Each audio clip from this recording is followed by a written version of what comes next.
Hello, my name is Stephanie Newby, and I'm a graduate student at Grand Canyon University. I'm a full time special education teacher, and today I'm going to be speaking with you about English language learners and how we can build better home and school connections. As educators, we can help close the inequality gap faced by our diverse student population by exhibiting asset based behaviors and expectations. We can do this by focusing on viewing cultural and linguistic differences as assets and not just deficits. Today, I will also be talking about the culturally responsive teaching and supporting the needs of ELs inside the classroom. Teachers are expected to have a sense of understanding of their students' strengths, needs, and what they bring individually to the class. Teachers are further expected to respect all students and to treat them with equality and create an environment that is inclusive to all students. But how do we do that? And what does that specifically look like? Teachers must be aware of cultural diversity within the classroom. They also must include teaching cultural inclusivity within the classroom, all while stamping out biases and stereotypes. To many of you all, that may sound complicated and a little bit like a tall task. But I believe with some practice, training, education, and collaborations, all teachers can make classroom culturally inclusive and even take pride in celebrating the gift that diversity brings to their classrooms. All this is taken into consideration is called cultural competence. A person's level of cultural competence increases the more you strive to interact, create diverse classrooms, respect learners and families, and effectively include all students. These things are all important because it increases language acquisition and it creates an environment where EL students can thrive academically. There are many different cultural factors that influence teaching and learning. The language a child speaks impacts their ability to understand and communicate with other students who do not share the same language. Also, every student comes with different values and ideologies, meaning different cultures value different things and have different ideologies, which is their way of thinking. In some cultures, their learning style is different. This is the way teachers teach, and students are expected to learn the material.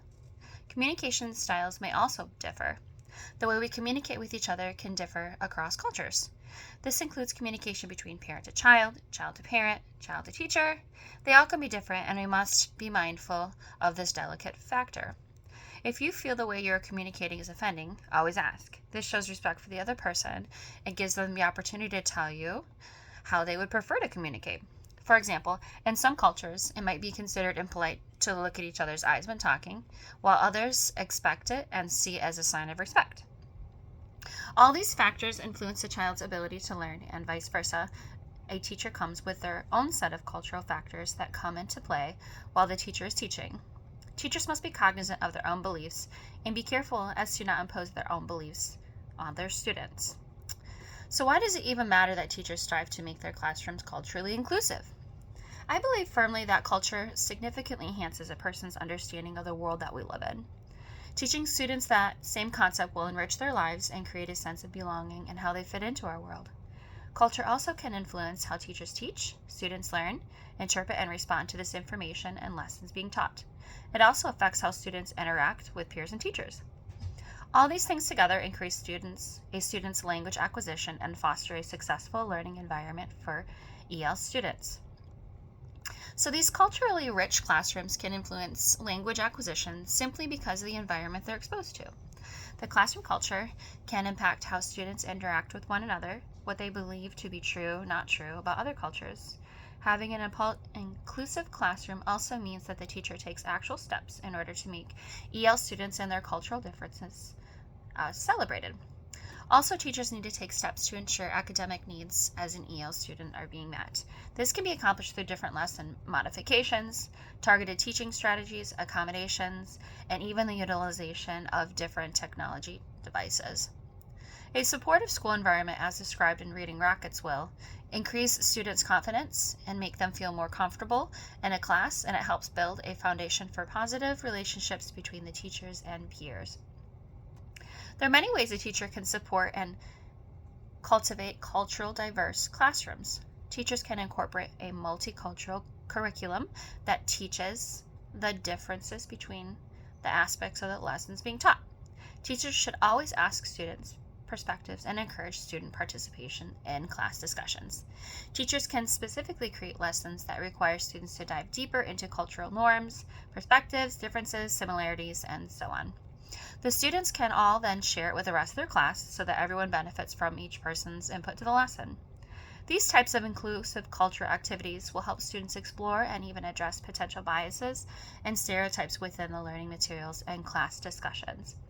Having students paired up into different groups can encourage student collaboration, increase exposure to communication, and potentially strengthen students' relationships.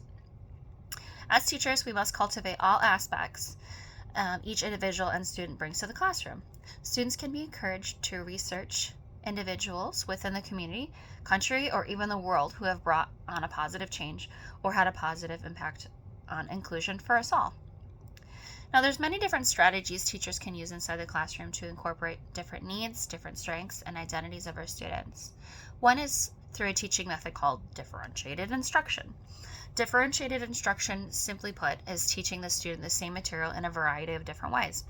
You can have the child read the lesson, you can act out the lesson, you can have the student try it hands-on, you can even have the student work in groups. You could even incorporate different technology delivery systems such as videos, interactive games, and translation platforms. Knowing how your student learns is a critical component for the teacher to understand, so that in turn the teacher can deliver the most effective instruction according to the student's learning styles. When a student feels like they are being seen by the teacher, it fosters a deeper respect for the teacher-student relationship. Students also come with their own set of different social strengths and needs and identities. I see it day in and day out. When this child is not regulated or ready to learn, they are unable to partake in the lesson at hand until they are in an emotionally regulated state. EL students can face the same social challenges that impact their daily performance just like any other student. The problem is, in EL students, they may struggle to communicate to teachers or peers subtle feelings like anxiety or confusion. The author goes on to say that in the article, 3 conditions English learners need to thrive, the author suggests. To build students' capacity to name their feelings and experiences, we need to help students expand their SEL skills by using a vocabulary schema for emotion, such as words that include heritage language equivalents for English words and visual representations. Further, to deepen the understanding, we can add real imagery to written words. Simply by adding these visuals, it represents what is being taught and can help the student label their own emotions. You can pair a picture with something with the written English word, and they can show them what it actually means and strengthen the understanding of the written word. Students can also be encouraged to draw or create their own visual aids to help increase understanding. When EL students feel that they are important and what they bring to the class culturally is celebrated, they are more likely to participate and engage in the classroom. When establishing classroom routines and procedures, it is important to understand the social, emotional, and cultural needs of all students, not just EL students. Every child is important, and it is important to make that known and make it clear daily how important they are and how important everyone is equally. Teachers must teach students what the classroom expectations and procedures are. You cannot just expect a student to show up automatically and assume they know the rules and procedures. You need to explicitly tell them what they are and discuss the importance of each one. Students should be encouraged to participate in the making of these classroom procedures.